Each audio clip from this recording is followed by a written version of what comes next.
I just finished a sales audit for a $9 million IT business that has a goal of scaling to $29 million by the year 2029. Three of the mistakes that they were making are three mistakes that I actually see in these sales audits over and over and over again. So I'm going to share what those are so that you can stop making them. Let's go. Whenever we start working with a new company, we do a sales audit. It's a process that I built to evaluate what is going on with the entire growth engine of this company to help identify what are the bottlenecks that are keeping them from getting to the next level, right? And so we go in, we run this whole process, we look at strategy, we look at lead generation, we look at the sales process, the sales team, and we build a full roadmap that says, this is what we would do to get from here to here. We see a lot of these bottlenecks and we see inside a lot of these different systems on the marketing and the sales side.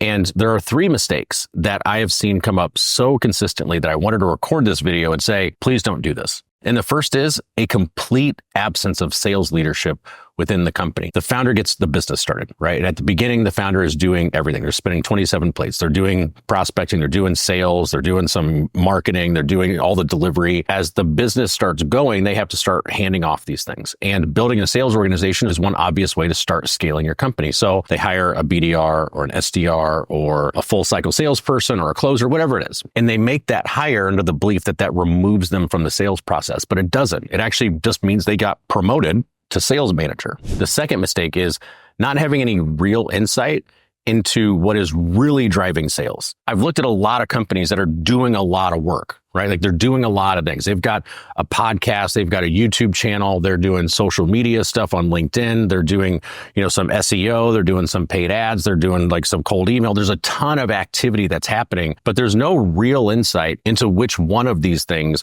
is really driving sales, which is really driving results. And because of that, it results in a busier business because without the insight of what's working and what's not, you feel this need to keep everything going. And the third mistake that I see all the time is just not knowing the fundamentals of the business. Most companies that I talk to, they want to scale, right? Like we want to scale our sales. We want to double or triple the size of the company. Cool.